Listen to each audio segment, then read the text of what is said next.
Today, I would like to tell you something that few people are willing to engage in seriously: seers. I only ask that you hear me out because even if you're the least bit open minded, the implications of what I'm about to say are truly life changing. And even if you're completely closed minded, for the next 10 minutes or so, you will certainly be entertained. Ever since I was a child, I knew I was different than the rest of the kids around me. Not because I was super intelligent, but because time was very different for me compared to the other kids around me.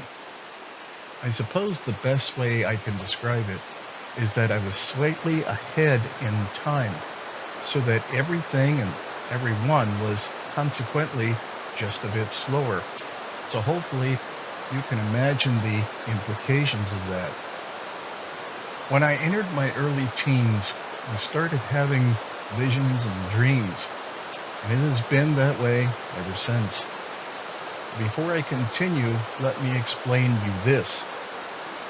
There are three types of seers, and while many people would consider such abilities to be a blessing, I don't subscribe to that point of view, because in my experience, regardless of the type of seer one may be, those abilities to a greater or lesser extent are more often than not a curse.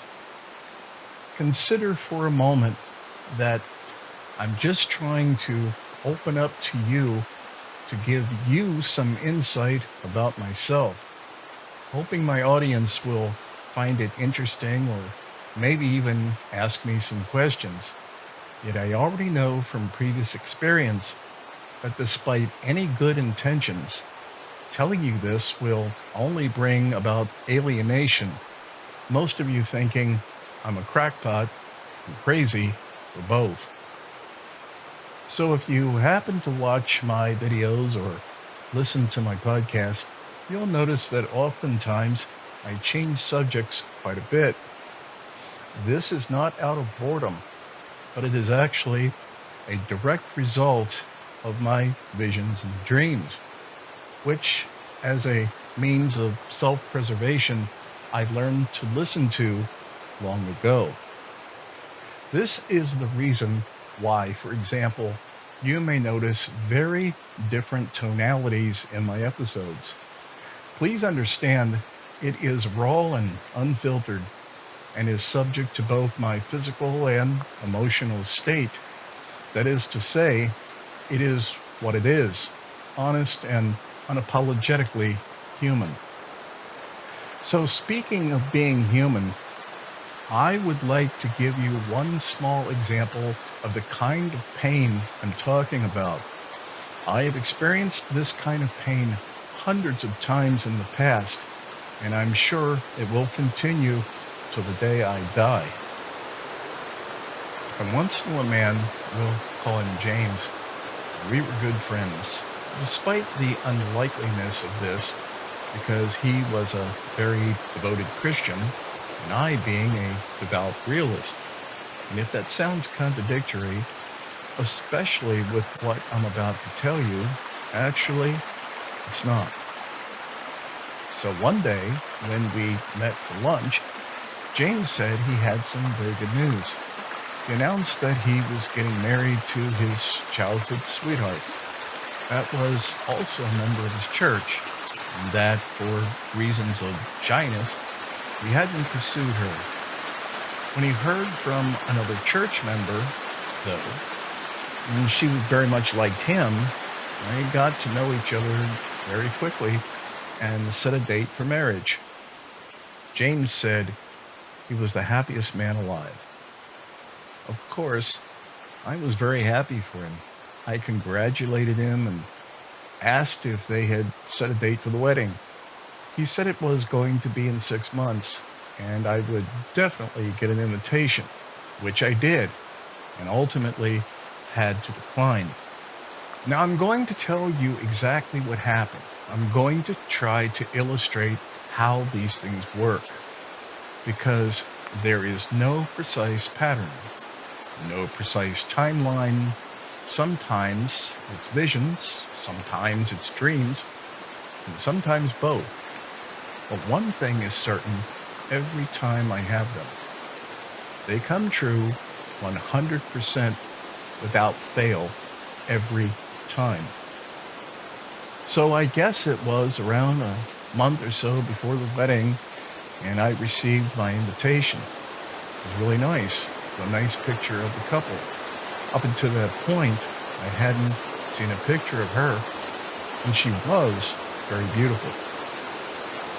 A few days later, when I went to sleep, I had an intense nightmare. You know, the kind that's so bad, you're somehow able to force yourself to wake up. But if you fall right back to sleep, you pick up right where you left off. And that happened 3 times. So since I'm very well acquainted with this gift of mine, I have a procedure. I always keep a pen and notepad by my bed to jot down any dream as best I can. And this time is no different. If the dream or message is intense enough, I force myself to stay awake, try to put together at least 3 or 4 sentences, and then from that, use all of my interpretive knowledge to boil that down to one sentence, or at least, 3 or 4 words, which is exactly what I did. I wrote down my interpretation of my message. I put it in an envelope, sealed it, and dated it. The next thing I did was contact James. Politely and as tactfully as I could, I told him I very much appreciated the invite to the wedding, but that I would not be attending, that I wished them the very best, and I sincerely hoped that he would not be offended. James was very gracious and told me, no offense taken, and that was pretty much it. Fast forward about a year after the wedding. I had still been seeing James periodically throughout this time, the usual chit-chat, and me asking him how married life was going. And he seemed upbeat and, happy. Until one day I got a call, and it wasn't good. We met at our usual place, but the meeting was far from usual. He was almost to the point of tears, and it was obvious that he was very distraught. I'm not going to go into a million details, but he basically described how the woman he loved and married turned into a monster. He was the victim of psychological manipulation. She had dipped heavily into spending money from their joint account, and there were rumors of multiple infidelities. And she had also quit the church several months ago. I basically just sat there and listened, as I truly felt sorry for him, and I thought what he needed at that moment was just for someone to listen. Now, James knew very well that not only was I a realist, but of my abilities. So when the time was right, I produced that envelope and handed it to him. He read it and closed his eyes for a very long moment. This is what it said. The woman you love will belittle you. She will betray you. She will betray the faith. After that long moment, he looked at me and asked, "Why didn't you tell me this? Why didn't you give me this letter all that time ago?" I said, "Because I valued our friendship, James, and I didn't want to take a chance on losing it. Besides, even if I would have, would you have believed me?" And after a long moment, he said, "I can't say if it would have affected our relationship or not, but I can tell you, no, I absolutely would not have believed you. This is the reason I tell you that this ability is a painful curse." Now imagine going through scenarios like this dozens and dozens of times in your life.